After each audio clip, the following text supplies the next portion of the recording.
Good morning students. गया guidance programme के नए क्लास में मैं डॉक्टर कुमारी उषा आप सबका स्वागत करती हूँ। बच्चों, क्रैश कोर्स की पिछली कई कक्षाओं में हमने बहुत सारे लेसन्स को कवर किया है, जिसमें आपने पिछली कक्षा में principle of inheritance and variations को पढ़ा। बच्चों, आज हम एक नया चैप्टर शुरू करने जा रहे हैं and that is evolution. Evolution का अगर हम सिंपल शाब्दिक अर्थ देखें या लिटरल मीनिंग जिसको हम कहते हैं, उसका मतलब होता है ओरिजिन। ओरिजिन यानी पैदा होना, जन्म लेना, जिसको हम समझ सकते हैं। तो इस चैप्टर में बच्चों आप चूंकि ऑलरेडी पढ़ चुके हैं तो थोड़ा सा फ्रेशअप कर लें। ओरिजिन से यहाँ सिंपल मतलब ये है कि फ्रॉम वेयर वी कम या from where the life evolve. जो लाइफ की हम बात करते हैं कि इस धरती पर लाइफ इवॉल्व, ये धरती पर जीवन कहाँ से आया, ये क्वेश्चन हमारे मन में उठता है। क्योंकि हमारे पूरे ब्रह्मांड में, हमारे जो सोलर सिस्टम है उसमें मात्र अर्थ, केवल अर्थ ही वह प्लैनेट है जहाँ पर जीवन जैसी संरचना, जीवन जैसी उपस्थिति है। इसके अलावा इसके जो सिस्टर्स जो प्लैनेट्स है, जैसे हम अगर शुक्र की बात करें, मार्स की बात करें, तो वहाँ लाइफ बिल्कुल नहीं है। तो ऐसे क्या परिस्थितियां बनी कि केवल अर्थ पर ही जीवन हुआ? वह जीवन कहाँ से आया और ये जीवन आज तक कंटिन्यू है? इन सारी बातों का जो जवाब है वो इस चैप्टर के द्वारा देने की कोशिश की गई है। This is a very interesting chapter और ये बहुत सारे हमारे उस कॉन्सेप्चुअल्स को भी क्लियर करता है कि हम इस धरती पर कैसे जन्म लिए, कैसे सरवाइव कर रहे हैं।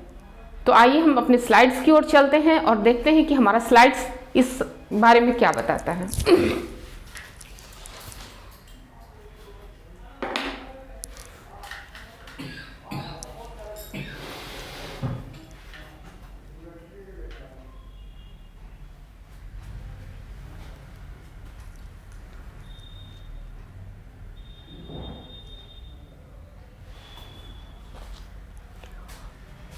देयर आर वेरियस थ्योरी, बहुत सारी थ्योरी दी गई कैसे इस धरती पर जीवन का जन्म हुआ। आप टॉपिक भी देख रहे हैं, ओरिजिन ऑफ लाइफ।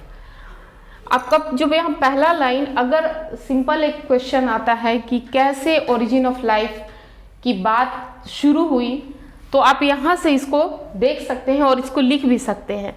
सबसे पहला कॉन्सेप्ट ये आता है जो प्योरली साइंटिफिक था, that is the big bang theory. आप जानते हैं बिग बैंग थ्योरी क्या थी?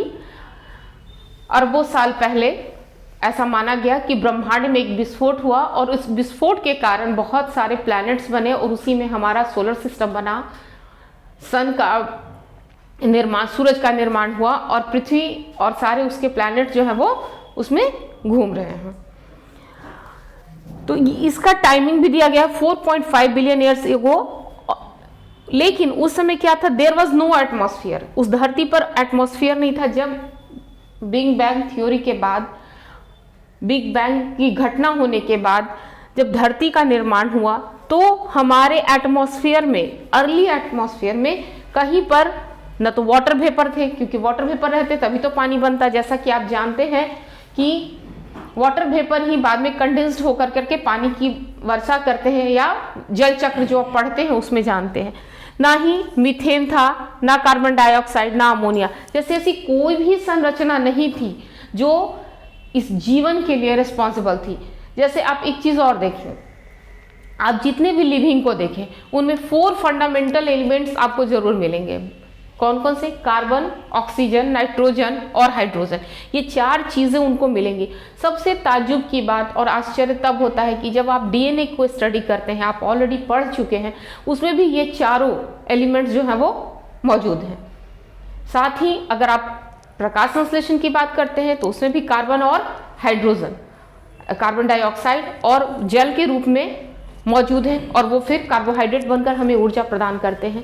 तो आप ये पूरी तरह से देख रहे हैं कि ये CH, N और O हर जगह मौजूद है और शुरू से ही ये मौजूद है। लेकिन जब अर्ली धरती की यानी धरती पर जीवन से पहले की जब चर्चा की गई, खोज की गई, तो उस समय ऐसी कोई परिस्थिति नहीं थी जिसमें ये सारी चीज़ें मिलती।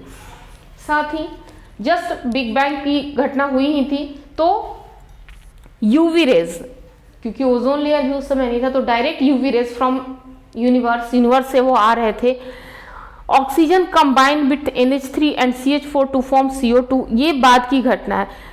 और इस तरह से पहले क्या हुआ, यूवी रेज ने सूरज से जो आ रहा था वो हाइड्रोजन और वाटर के साथ मिल करके इसको तोड़ा और वाटर का फॉर्मेशन हुआ, जल का निर्माण हुआ, और धीरे धीरे फिर कार्बन ये इनके बीच का रिएक्शन होने से ओजोन लेयर का फॉर्मेशन हुआ, जिससे कि वाटर वेपर कूल होना शुरू हुआ और पानी का फॉर्मेशन हुआ। इस धरती पर जल जैसे पदार्थ की उत्पत्ति हुई या जल मिलना शुरू हुआ। और इसी के साथ life appeared almost 4 billion years ago. और सबसे पहला जो जीव या जीवन की उत्पत्ति, जीवन जैसे लक्षण जो हम देखते हैं वो कहाँ मिलते हैं, पानी में देखते हैं। आपने सनातन धर्म को भी पढ़ा होगा, जिसमें सबसे पहला अवतार माना गया है मीना अवतार को। मीना अवतार यानी मछली का अवतार। तो हमारा सनातन धर्म भी यह कहता है कि जीवन की पहली उत्पत्ति जो थी वो मछली के रूप में हुई है, यानी जलीय जीव के रूप में हुई है, और उसके बाद फिर कच्छप रूप में, यानी कि ऐसा एनिमल, ऐसा लिविंग जो धरती और पानी दोनों में रहना शुरू करता है। तो हमारा सनातन धर्म भी इस ओर कुछ कहता है। तो खैर ये अलग बात हो गई, लेकिन हम अपने विज्ञान के विषय से भटकेंगे नहीं, आगे बढ़ेंगे। तो हमारा अगला स्लाइड कहता है कि जैसे ही धरती पर जीवन की शुरुआत हुई, ऐसे हमें प्रूफ मिलने लगे, साक्ष्य मिलने लगे। तो उससे पहले बहुत सारे वैज्ञानिक थे जो इस थ्योरी पर, इस कॉन्सेप्ट पर काम कर रहे थे कि कैसे इस धरती पर जीवन आया। क्योंकि जो मैंने पहले चर्चा की, ये तो बहुत बाद का रिजल्ट है। तो बच्चों, आज हम theories of origin of life की भी बात करेंगे इसी में, कि जो अभी हमने चर्चा की कि धरती पर पहले जो जीवन मिला वो पानी में मिला, लेकिन यहाँ पानी में जो मिला उससे पहले बहुत सारे वैज्ञानिकों का ये भरपूर प्रयास रहा है कि वो अपने इस कॉन्सेप्ट को क्लियर करें कि आखिर इस धरती को कैसे जीवन की प्राप्ति हुई, कैसे धरती पर जीवा है। तो इसमें बहुत सारे थ्योरीज दिए गए, जिसमें कई की मैंने यहाँ चर्चा की है। तो सबसे पहले आइए हम करते हैं थ्योरी ऑफ स्पॉन्टेनियस जनरेशन, या इसको हम कहते हैं एबायोजेनेसिस। यानी ये स्पॉन्टेनियस जनरेशन क्या कहता है कि जो life come out from the decaying and rotting matter, जो सड़े गले पदार्थ है उससे जीव की उत्पत्ति हुई। तो इस बात को बहुत दिनों तक माना गया, लेकिन लुईस पास्चर ने, आपको पता है लुईस पास्चर कौन थे, उन्होंने एक कंटेनर लिया, उसको उन्होंने स्टेराइल कर दिया और उसमें रॉटन चीज़ें को रख दिया, उसको फिर कवर कर दिया। उसको उन्होंने कई दिनों तक ऑब्जर्व किया, लेकिन उसमें उन जीवन जैसी कोई भी लक्षण उसको नहीं दिखे। इसके बाद उन्होंने एक और दूसरा कंटेनर लिया और उसमें सड़े गले चीज़ें भी उन्होंने डाली, लेकिन वो ओपन था। तो उसमें उन्होंने जीवन के जो लक्षण दिखे वो ये बताए उस ऑब्जर्वेशन के आधार पर कि life comes from the pre existing cell. Life जो है वो पहले से, अगर कहीं कोई जीव है उससे ही नए जीवन की शुरुआत होती है। और यही बात हम ऑलरेडी जानते हैं कि लाइफ बिगेट्स लाइफ, जीवन से ही जीवन की शुरुआत होती है। सेलुला इज सेलुला, सेल ही है जो अपने आप को डेवलप करता है, डिवीजन करता है, और फिर 1 से 2 सेल बनते हैं और उनकी संख्या बढ़ती है, उनका आकार बढ़ता है। तो ये जो थ्योरी थी वो हटा दी गई, अमान्य सिद्ध हुई। इसके बाद दूसरा आता है बायोजेनेसिस थ्योरी, जो कि फ्रांसिस रेडी, लुईस पास्चर और स्पेरेजेनियस के साथ मिक्स करके बनाई गई। ये life originate from pre existing cell but does not explain how origin of the life. इन्होंने ये तो बताया कि जीवन से ही जीवन की शुरुआत हुई है, कहीं पर लिविंग जैसा समथिंग, देयर इज समथिंग, कहीं पर कोई सुगबुगाहट जरूर हुई थी, वहीं से या तभी से जीवन जैसी संरचना हम देखते हैं। लेकिन ये आखिर धरती पर कहाँ से आए, इसको वो नहीं क्लियर कर पाए। अगला आप देखें कॉस्मिक थ्योरी। कॉस्मिक थ्योरी जो इसको हम पैंसपेर्मिया थ्योरी भी कहते हैं, ये कहते हैं कि लाइट जैसा कुछ ऑब्जेक्ट या यूनिट धरती पर ब्रह्मांड से गिरा और उससे इस धरती पर जीवन की शुरुआत हुई, लेकिन ऐसा इसका भी कहीं कोई साक्ष्य नहीं मिला। Next is the theory of special creation. कुछ लोगों का यह भी मानना था बच्चों कि जो धरती पर जीवन की जो शुरुआत हुई वो सम सुपर नेचुरल पावर, यानी ईश्वर ने अपने आप बना करके जीवों को ऊपर से टपका दिया है। ये भी वैज्ञानिकों ने अमान्य कर दिया क्योंकि उन्हें तो साक्ष्य चाहिए थे। आपको पता भी है कि साइंस जो है वो एक्सपेरिमेंटल ऑब्जर्वेशन और एक्सपीरियंस पर डिपेंड करने वाला या एक्सपीरियंस पर बेस्ड पढ़ाई है, स्टडी है। इसके बाद अगली थ्योरी आती है केमिकल इवोल्यूशन थ्योरी।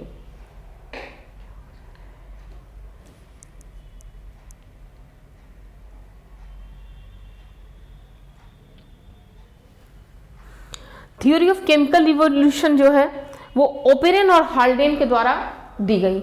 ओपेरन और हाल्डेन उन्होंने ये एक ऐसा कॉन्सेप्ट दिया जो कि बहुत ही सही था, या इसको हम कहें कि 99% तक सही था। इस थ्योरी के अनुसार उन्होंने कहा कि जब पृथ्वी पर ऐसी स्थिति थी जब आसमान से यूवी रेज आ रहे थे, थंडरिंग हो रहा था, बहुत ज़्यादा मात्रा में बिजली कड़क रही थी, पानी जो था समुद्र का वो बिल्कुल उबल रहा था। इसी दौरान कुछ ऐसे केमिकल रिएक्शंस हुए जिससे मीथेन जैसे, कार्बन जैसे पदार्थ का निर्माण हुआ और उसी से जीवन की शुरुआत हुई। उनके इस थ्योरी को आगे यूरे और मिलर ने प्रूफ किया और ये थ्योरी पूरी तरह से सही साबित हुई। और बाद में आप जानते भी हैं बच्चों कि इनसे जो मटेरियल बना, जो पदार्थ बने, वो आरएनए में मिलते हैं और आरएनए से ही जीवन की शुरुआत होती है। आपने रेप्लिकेशन में पढ़ा है कि रेप्लिकेशन की शुरुआत जो होती है वो आरएनए से ही होती है, तब डीएनए का रेप्लिकेशन होता है। तो ये कॉन्सेप्ट जो था ये बहुत हद तक मान्य हुआ। आप इस यूरे और मिलर के एक्सपेरिमेंट को देखें जो हाल्डेन और ओपेरन ने बहुत पहले दे रखा था, वो थियोरिटिकल था, जबकि उन्होंने इसका एक्सपेरिमेंटल प्रूफ दिया।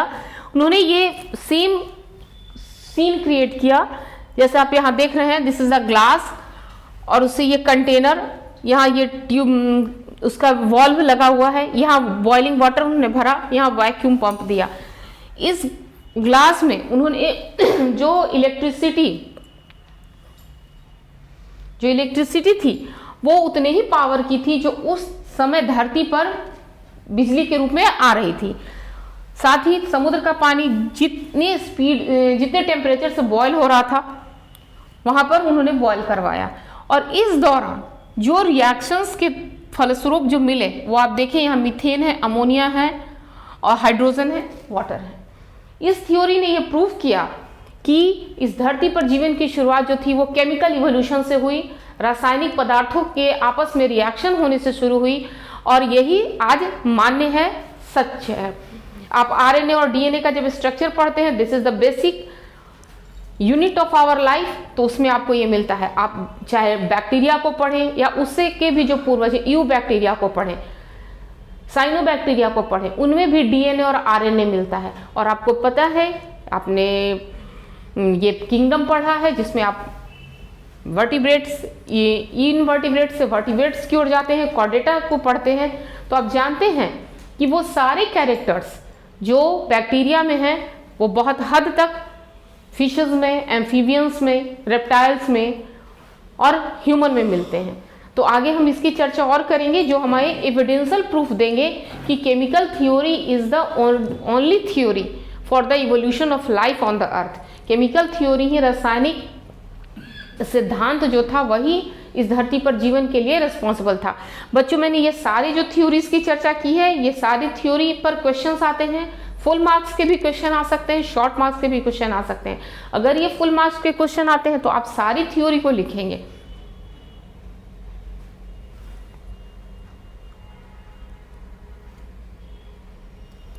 और हमारी अगली जो टॉपिक है वो बताती है कि एविडेंस ऑफ इवोल्यूशन, इवोल्यूशन की क्या साक्ष्य हैं। अभी तो आपने एक जाना रासायनिक थ्योरी, इसका साक्ष्य हमें देता है। इसके अलावा जैसे जैसे विज्ञान ने तरक्की की, हमने अपनी खोज को जारी रखा, तो ऐसे बहुत सारे साक्ष्य इस पृथ्वी पर मिले जो हमें इस बात का प्रूफ देते हैं कि evolution is a continuous process. जो कि आप जानते हैं इवोल्यूशन सडनली नहीं होता, वो बहुत धीरे धीरे होता है, और इतना धीरे होता है कि हमें मालूम भी नहीं पड़ता। जैसे आप अचानक किसी से मिलते हैं, वो स्टैंडर्ड 1 में एडमिशन लेता है, आप कुछ दिनों के बाद मिलते हैं तो अरे वो तो 5 में चला गया या बोर्ड पास कर गया, तो आपको पता नहीं चलता, लेकिन आप अचानक देखते हैं उसे तो अरे ये तो 10th में आ गया। तो the same situation is here, बहुत धीरे धीरे होती है, लेकिन इससे एक बहुत बड़ा फर्क पड़ता है, बहुत चेंज आता है। तो आइए हम अपने एविडेंस की ओर बात करें। तो सबसे पहला एविडेंस हमें मिलता है, that is the palaeontological evidence. Palaeontological का मतलब ही होता है बच्चों स्टडी ऑफ फॉसिल्स। जब हम फॉसिल्स की स्टडी करते हैं तो ये हमें बताते हैं कि जो इवोल्यूशन है वो धीरे धीरे हुआ है, और हम जो वाटर में जो जीव थे उससे धरती पर जीव आए, फिर एरियल्स जीव बने, यानी जो पेड़ों पर रहते हैं जैसे बंदर हों, पक्षी हों, फिर हम मनुष्य बने। तो आप यहाँ देखिए, 2 डायग्राम भी आपको यहाँ दिखाया जा रहा है। ये फिशेस को आप देखिए, इन फिशेस के जो फिन्स हैं वो पूरी तरह से पक्षी की तरह, जैसे पक्षी का डैना होता है बर्ड का, उस तरह से फैला हुआ है, देखिए। और ये एक रेप्टिलियन लग रहा है, जिसकी पूंछ देखिए लास्ट में एकदम पतली सी है, रेप्टिलियन के जैसा है, लेकिन उसके 4 लिम्स दिख रहे हैं। ये 4 लिम्स मनुष्यों में होते हैं, जानवरों में होते हैं, कुत्तों में होता है, बिल्लियों में होता है, लेकिन उसका सिर देखिए आप, ये मगरमच्छ की तरह दिख रहा है। इसका मतलब कि ये पैलेंटोलॉजिकल प्रूफ हमें ये बताते हैं कि कहीं ना कहीं जो पूर्वजों के गुण हैं या जो हमारे पहले के जो लिविंग है उनके लक्षण हम तक आ रहे हैं।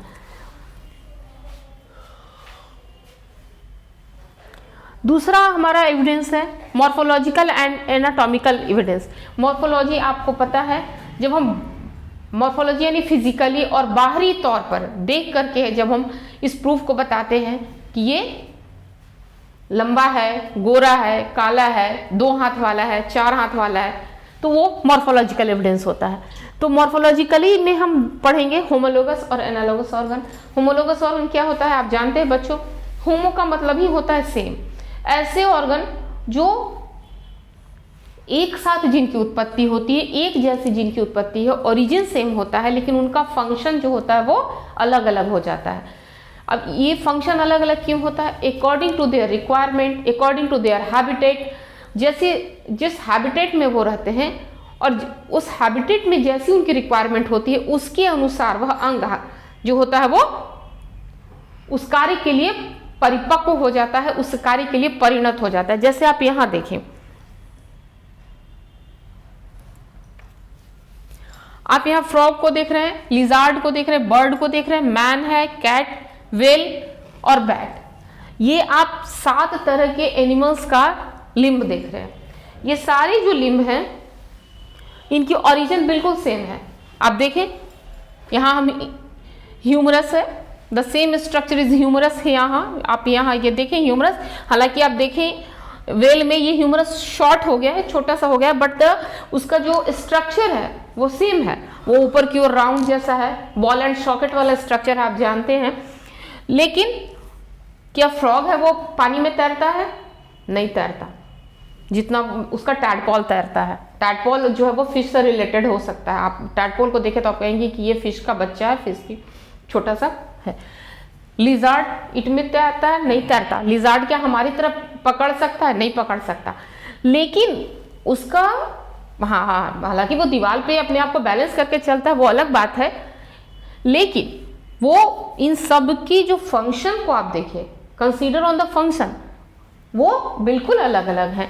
तो होमोलोगस ऑर्गन वो ऑर्गन होते हैं, इस पर क्वेश्चंस आते हैं बच्चों, खास करके शॉर्ट नोट्स तो जरूर ही पूछा जाता है, ट्रू और फॉल्स पूछा जाता है, होमोलोगस ऑर्गन्स क्या होते हैं। तो ऐसे ऑर्गन्स जिनका ओरिजिन सेम है बट फंक्शन अलग अलग हो जाता है, होमोलोगस ऑर्गन्स कहलाते हैं। जैसे ये चीज़ आप प्लांट्स में भी देख सकते हैं, जैसे आप बोगनवेलिया और कुकुरबिटा को देखिए, तो बोगनवेलिया में जो टेंड्रिल जो है वो कांटे के रूप में चेंज कर जाता है, जबकि कुकुरबिटा प्लांट्स में वो टेंड्रिल के रूप में हो जाता है। और टेंड्रिल क्या होता है, उसको आगे ग्रो करने में हेल्प करते हैं, सपोर्ट करते हैं। हालांकि ये जो दोनों है, चाहे वो कुकुरबिटा का आप देखें या आप बोगनवेलिया का देखें, वो उसके होमोलोगस ऑर्गन है, उनका ओरिजिन सेम है मगर फंक्शन उनका अलग अलग हो जाता है।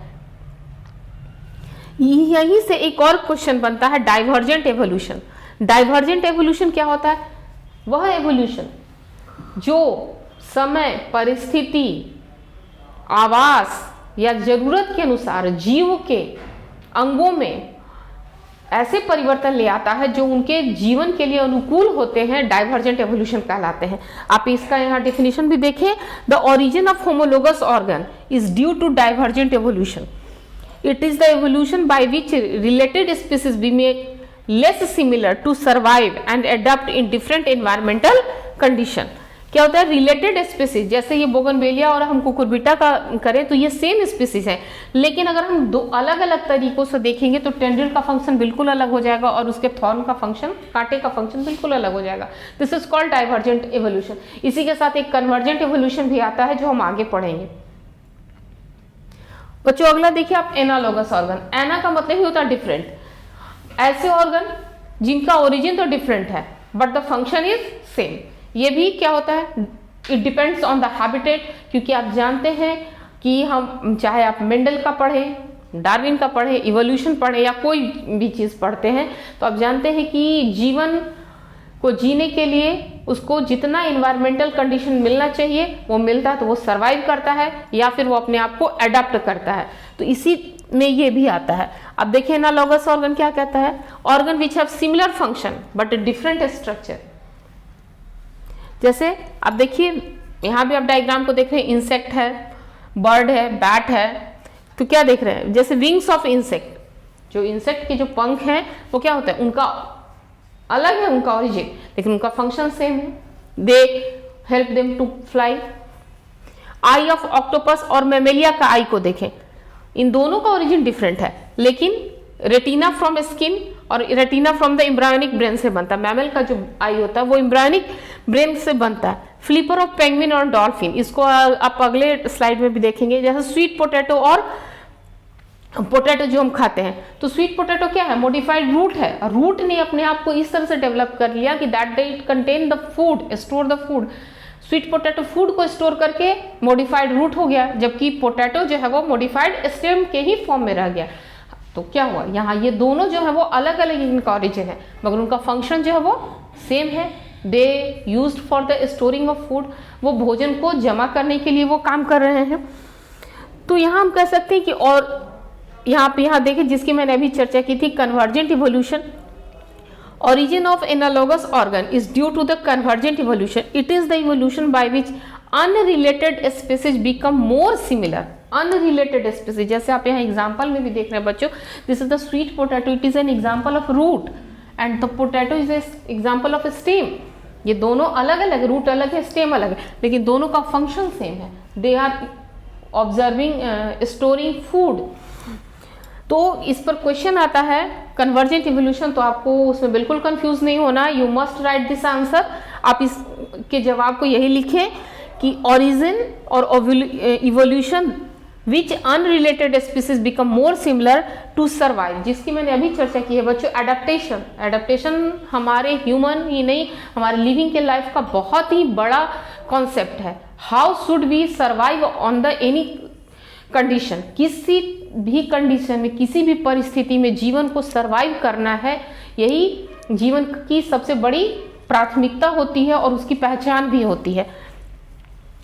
Unrelated species become more similar to survive and adopt in similar environmental condition. चूंकि environment, we can't change environmental condition, उसको तो हम चेंज नहीं कर सकते, but we must change in our self, हम अपने आप को बदलेंगे, so we could survive on the earth.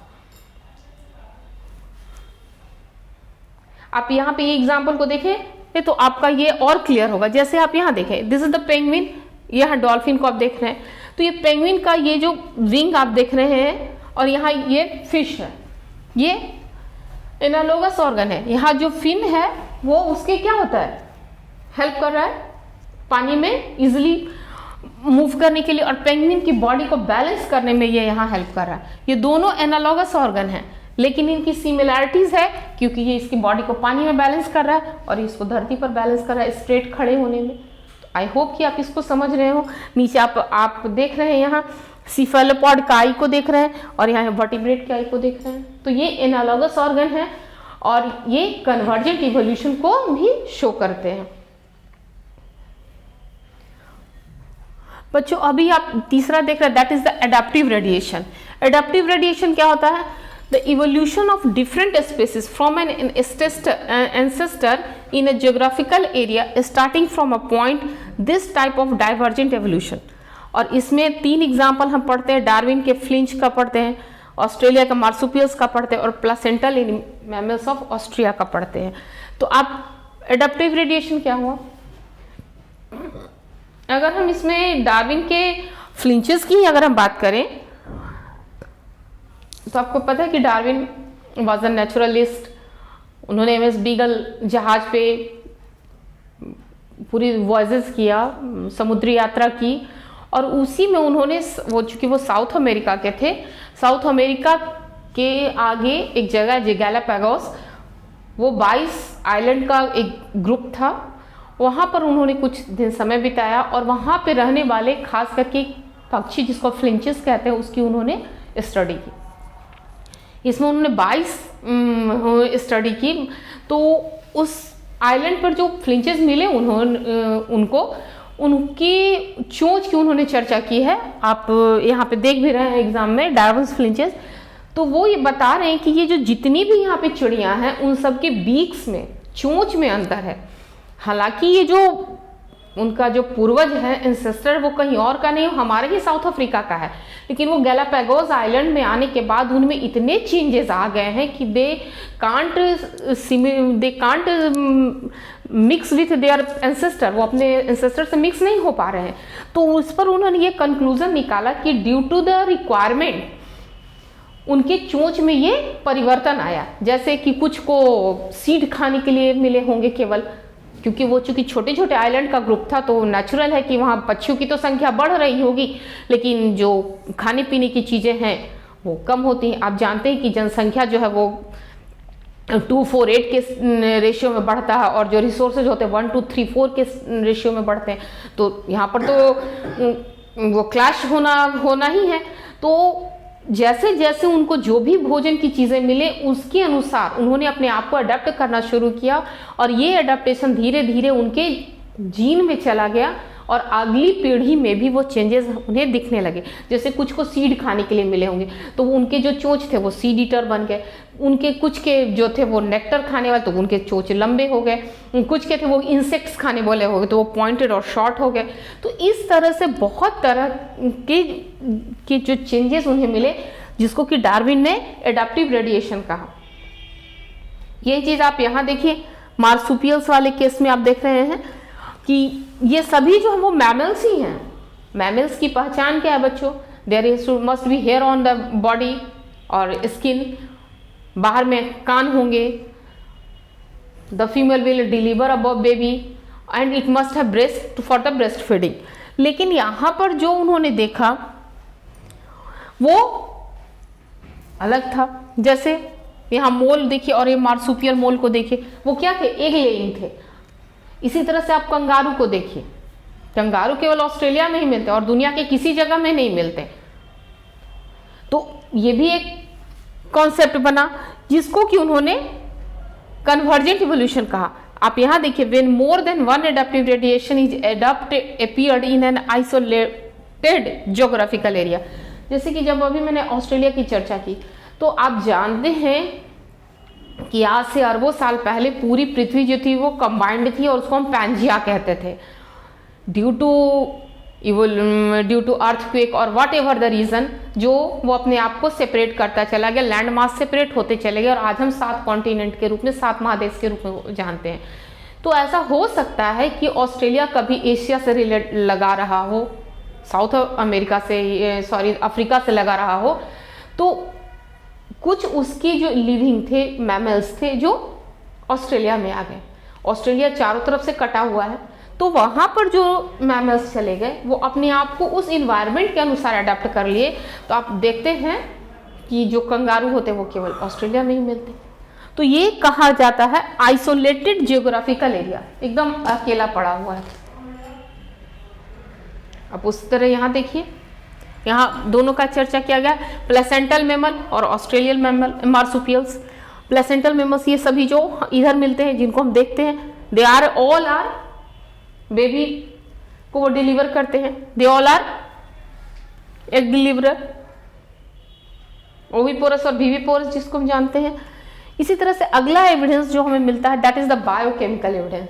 Biochemical evidence बच्चों ये हमें बताता है कि ऐसे बहुत सारी चीजें जो हमें स्टडी के दौरान मिलते हैं, जो हमें कनेक्ट करते हैं हमारे जो पहले जो एनिमल्स हैं, चाहे वो इन्वर्टिब्रेट्स हों, लोअर इन्वर्टिब्रेट्स हों या जो भी हों, उनके साथ को हम वो कोरिलेट करते हैं हम, और हम देखते हैं कि उनके बहुत सारी चीज़ें बायोकेमिकल या केमिकल के फॉर्म में हमारे ये पास आई हुई हैं, मौजूद है, जो इस बात को प्रूफ देती हैं कि origin is a continuous process but slow process, slow but a continuous process. जैसे कि हम इसकी चर्चा, हार्मोन्स की चर्चा करें तो ट्रिप्सिन और एमाइलेज, ट्रिप्सिन और एमाइलेज बच्चों ऐसे दो हार्मोन्स हैं जो पोरीफेरा में मिलते हैं। अब यू कैन इमेजिन कि कहाँ पोरीफेरा कहाँ ह्यूमन।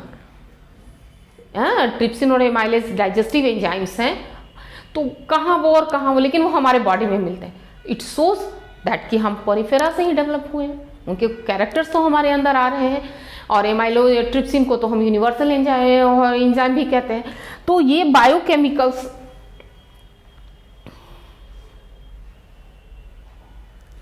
इसके बाद हम ब्लड लिम्स की बात करें तो ब्लड लिम्स कोई भी हो, वर्टिब्रेट्स, लोअर वर्टिब्रेट्स को देखिए या क्वाड्रेट्स को देखिए, एक ही है। तो ये भी बता रहे, साथ ही ब्लड ग्रुप को आप चर्चा करें तो ये भी ब्लड ग्रुप जो है वो ह्यूमन में भी मिलता है, एप्स में भी मिलता है। तो ये बायोकेमिकल प्रॉपर्टीज जो होते हैं वो इस तरह की प्रूफ देते हैं कि हमारा जो इवोल्यूशन है वो पहले के जीवों से ही हुआ है। अगली की चर्चा करें हम, जिसकी आप यहाँ देखिए बायोकेमिकल एविडेंस का आप यहाँ देख रहे हैं, DNA, amino acid, cytochrome c are the similar in related organism. आप देखिए यहाँ नंबर ऑफ एमिनो एसिड्स, और यहाँ देखिए cytochrome c is a small protein that plays an important role in the electron transport chain within mitochondria of all cell. अगर ये नहीं होगा तो फिर एनर्जी का प्रोडक्शन और उसका यूज नहीं होगा। तो ये साइटोक्रोम सी कहाँ कहाँ मिल रहा है? ईस्ट में मिल रहा है। आप देखिए yeast, moth, fishes, turtle, ducks, pigs, monkey और ह्यूमन, ये सभी अलग अलग ग्रुप को रिप्रेजेंट कर रहे हैं। मॉथ कहाँ इंसेक्ट है, फिश कहाँ वाटर एनिमल है, टर्टल जो है वो एम्फीबियन टाइप का है। इसके बाद आप डक्स को देखें, और पिग, मंकी, ह्यूमन, मंकी और ह्यूमन में तो थोड़ा सा रिलेशनशिप है। तो ये बायोकेमिकल रिएक्शंस भी हमें ये प्रूफ देते हैं कि धरती पर जो जीवन की शुरुआत हुई वो कहीं एक बेसिक यूनिट से हुई है, और वो बेसिक यूनिट धीरे धीरे अपर लेवल के एनिमल्स में, अपर लेवल के लिविंग्स में पास होते जा रहे हैं। ये केवल ना केवल एनिमल्स में बल्कि प्लांट्स में भी पास होते गए हैं। अगला हम आते हैं एम्ब्रायोलॉजिकल एविडेंस। इसको सबसे पहले अर्नेस्ट हैकल ने प्रपोज किया था। उन्होंने क्या किया कि सारे वर्टिब्रेट के एम्ब्रायो की स्टडी की, और उसमें उन्होंने क्या पाया कि vestigial Gill slit just behind the head, but it functional only in fish not found in the other adult vertebrates. जो वेस्टिजियल जो गिल स्लिट्स था, जैसे आप यहाँ ये देख रहे हैं एम्ब्रायोलॉजिकल एविडेंस में, ये जाइगोट है, उसके बाद यहाँ एम्ब्रायो है फिटस के फॉर्म में। तो वहाँ पर जो गिल्स हैं वो तो प्रेजेंट है, जो आगे जो डेवलपमेंटल स्टेज में आगे जाकर के वो डिसअपियर हो जाते हैं और लंग्स का रूप ले लेते हैं। हालांकि कार्ल अर्नेस्ट वॉन वीबर ने इसको रिजेक्ट किया, लेकिन बहुत सारे ऐसे एम्ब्रायोलॉजिकल प्रूफ्स हमें मिलते हैं जो ये बताते हैं कि we are connected with our ancestors. अगला आप देखिए एक और, जैसे कि जितने भी वो होते हैं उनमें स्पर्म और ओवम का फर्टिलाइजेशन होता है, उसके बाद जाइगोट का फॉर्मेशन होता है। इसके बाद आप देखिए कि जैसे ही जाइगोट का फॉर्मेशन होता है उनमें डिवीजन शुरू होता है, ब्लास्टूला स्टेज, गैस्ट्रोलाइज स्टेज होता है, 3 जर्म लेयर का फॉर्मेशन होता है, उसके बाद 3 germ layer ectoderm, endoderm, mesoderm बनते हैं, उसके बाद ऑर्गन्स बनते हैं। साथ ही आप ऑर्गन की भी चर्चा करें तो एम्ब्रायोलॉजिकल स्टेज पर जो बर्ड का हार्ट है और ह्यूमन का हार्ट है उसको भी आप कंपैरिजन करें। ह्यूमन में भी पहले 2 ही चैम्बर हार्ट होते हैं, उसके एम्ब्रायो की अगर हम स्टडी करते हैं धीरे धीरे वो 2 में डिवाइड होता है, एक ऑरिकल और वेंट्रिकल में। बहुत दिन बाद फिर तीसरा चैम्बर बनता है, ऑरिकल का बनता है, और सबसे लास्ट में फिर वेंट्रिकल बनता है और वो 4 चैम्बर्ड हो जाता है। तो ये तो लास्ट में बनता है, लेकिन अर्लियर एम्ब्रायो स्टेज में जब हम ह्यूमन को पढ़ते हैं तो वो 2 चैम्बर ही रहते हैं। तो इस तरह से ये एम्ब्रायोलॉजिकल प्रूफ हमें बताते हैं। फिर आप देखिए कि उनका जो नोटोकॉर्ड है, प्रेजेंस ऑफ नोटोकॉर्ड, जो बाद में या तो कॉर्डेट बनेगा या फिर वो डिसअपियर होगा या फिर वो वर्टिब्रेट में चेंज होगा। तो वो सारी प्रूफ्स हमें ये बताते हैं कि origin of life is a continuous process, और यह सारे हम एक दूसरे से कनेक्टेड हैं, एक दूसरे के कैरेक्टर्स को कैरी कर रहे हैं। अगला बच्चों हमारा है evidence for evolution by natural selection.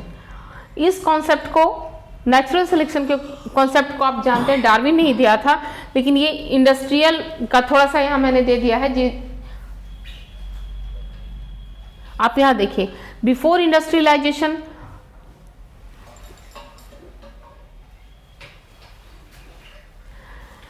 कहते हैं कि जब इंडस्ट्री ज़्यादा नहीं थी मीन्स मीथेन ज़्यादा नहीं थे, सल्फर नहीं था उतना, सल्फर डाइऑक्साइड नहीं था, कार्बन डाइऑक्साइड नहीं था, मोनोऑक्साइड नहीं था, what ever the air pollutants जो भी हैं, air pollutants you know very well, तो वो एयर पॉल्यूटेंट्स नहीं थे, वायु प्रदूषक तत्व तो नहीं थे। तो प्रकृति में बहुत हरियाली थी, बहुत तरह के जीव, खास करके जो लोअर प्लांट्स थे वो भी काफ़ी अच्छे से सर्वाइव करते। तो इसका शब्द से बेस्ट एग्जाम्पल मैंने 11th में आपको लाइकेन पढ़ाया था, आपको याद होगा, या फिर आप पुराने स्लाइड को देख करके अपने आप को ब्रश अप कर सकते हैं। तो वो जो लाइकेन थे वो पेड़ के साथ वो अटैच होते थे, काफ़ी अच्छे से ग्रो करते थे, और इसके ऊपर एक मॉथ रहता था, that was the white winged moth, वो सर्वाइव करता था। But dark winged moth were picked out by the predators, क्योंकि वो साफ साफ दिख जाता था तो उसके जो भक्षक थे, प्रेडेटर्स थे, वो उसे खा लेते थे। लेकिन आफ्टर इंडस्ट्रियलाइजेशन क्या हुआ, खूब धुआं निकलने लगा, स्मोक जिसको हम कहते हैं निकलने लगा, जिससे क्या हुआ, tree trunk become dark due to industrial smoke and soot, पेड़ के जो तने थे वो काले हो गए। लाइकेन की ग्रोथ क्या हो गई, न के बराबर हुई भी तो कम हुई, या तो बहुत अच्छा हुआ नहीं या नहीं हुआ। तो जो व्हाइट विंग्ड मॉथ थे वो सर्वाइव नहीं कर पाए, क्योंकि वो व्हाइट लाइकेन के साथ अपने आप को हाइड कर लेते थे, हिडन कर लेते थे, और प्रेडेटर्स उन्हें ढूंढ नहीं पाते थे। अब क्या हुआ कि काला तना है, उसके ऊपर व्हाइट मॉथ जो बैठे हुए हैं, आसानी से उन्हें प्रेडेटर्स ढूंढ लेते थे। तो इसको उन्होंने नेचुरल सिलेक्शन कहा या नेचुरल एविडेंस कहा। तो development of resistant variety in the organism against herbicides, pesticides, antibiotics and drugs, these are the examples of natural selection by anthropogenic action. Human activity के कारण बहुत सारे जीव जो हैं वो अपने आप को विकसित कर लेते हैं, ये भी एक बहुत बड़ा प्रूफ मिलता है। अब हम बच्चों देखते हैं थ्योरी ऑफ बायोलॉजिकल इवोल्यूशन। इसमें सबसे पहले आप लैमार्क को जानते ही हैं, इनका थ्योरी था इनहेरिटेड कैरेक्टर्स। इनहेरिटेड कैरेक्टर्स क्या कहता है कि ऐसे कोई भी कैरेक्टर जो जीव अपने जीवन काल के दौरान अपनाता है, वह लक्षण उसके अगली पीढ़ी में स्थानांतरित हो जाती है। और इसका प्रूफ उन्होंने जिराफ के थ्रू दिया कि जिराफ का जो लिम्ब था और ये गर्दन, वो कभी उन्हें ऐसे जगह में रहना पड़ा जहां घास जो थे वो ऊंचाई पे थे, और इसकी वजह से उन्हें अपने गर्दन को ऊंची करनी पड़ी घास को खाने के लिए। और धीरे धीरे ये कैरेक्टर जो था वो स्थानांतरित होता चला गया और वो उनकी गर्दन लंबी हो गई। यहाँ पर उन्होंने 2 का कंपैरिजन भी यहाँ दिखाया जा रहा है कि जिन्हें वो एरिया नहीं मिला, उनकी गर्दन तो उतनी लंबी नहीं हो पाई, वो अपने पूर्वजों की तरह ही रह गए। लेकिन जो इस प्रक्रिया से गुजर रहे थे, उन्हें और ऊंचे घास के मैदानों में रहना पड़ा, और उससे भी ज़्यादा ऊंचे घास के मैदानों में रहना पड़ा, जिससे उनकी गर्दन के पोर्शन में ऐसे चेंजेस आने लगे, साथ ही उनके जो आगे वाले पैर थे उनमें इतने चेंजेस आ गए जो लंबे होते चले गए। और इस तरह से ये आज का जिराफ जो हम देख रहे हैं।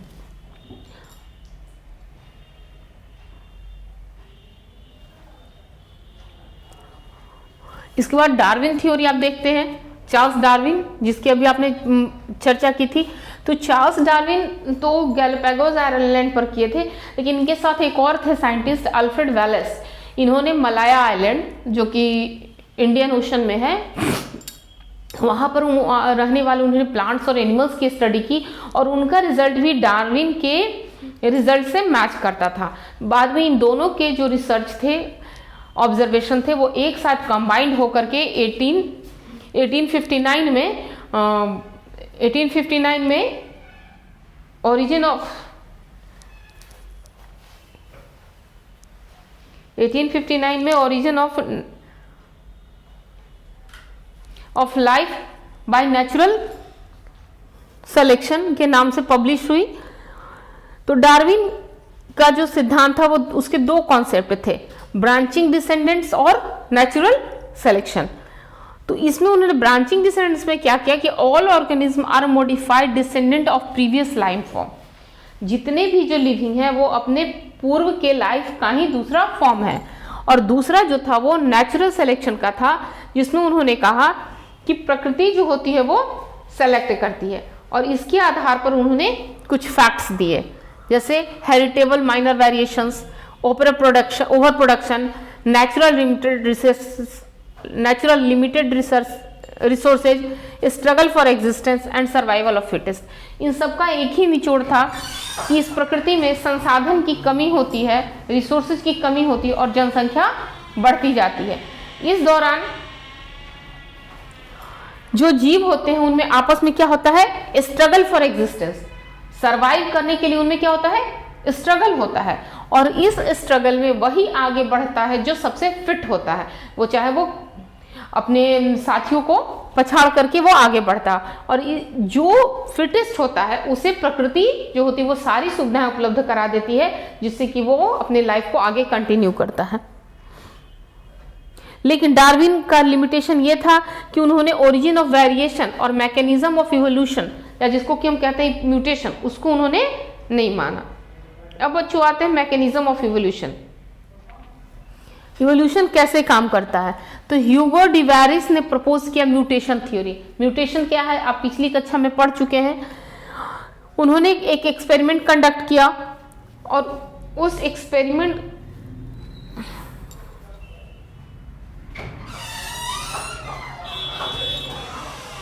पर उन्हें दो थ्योरी दी। Darwin variation is minor, slow and directional, it result in gradual evolution, और mutational variation is sudden, random, directionless, here speciation is by saltation, और सिंगल स्टेप एक लार्ज म्यूटेशन होता है। Mutation is the origin of variation for the evolution. इस theory ने यह propose किया कि इवोल्यूशन जो है वो सडन प्रोसेस है, एक जरा सा चेंज जो होता है वो बहुत बड़े परिवर्तन को जन्म देता है। बच्चों आज इसी के साथ मैं अपनी इस क्लास को खत्म करती हूँ। बच्चों इसी के साथ मैं आज अपनी इस क्लास को खत्म करती हूँ। आगे की क्लास में इसी टॉपिक को हम पढ़ेंगे और इससे रिलेटेड बहुत सारे क्वेश्चन आंसर को सॉल्व करेंगे। Evolution is a very large topic, लेकिन इसके जितने भी पॉइंट्स हैं उनको आप अच्छे से पढ़ेंगे, समझेंगे। हालांकि मैंने इस बहुत सारे पॉइंट्स को कवर करने की कोशिश की है, और इस पर जितने भी टॉपिक्स हैं उसके आप क्वेश्चन आंसर सॉल्व करेंगे, जो अगले क्लास में मैं भी आपको मदद करूंगी पढ़ाने में। तो तब तक के लिए बच्चों थैंक यू।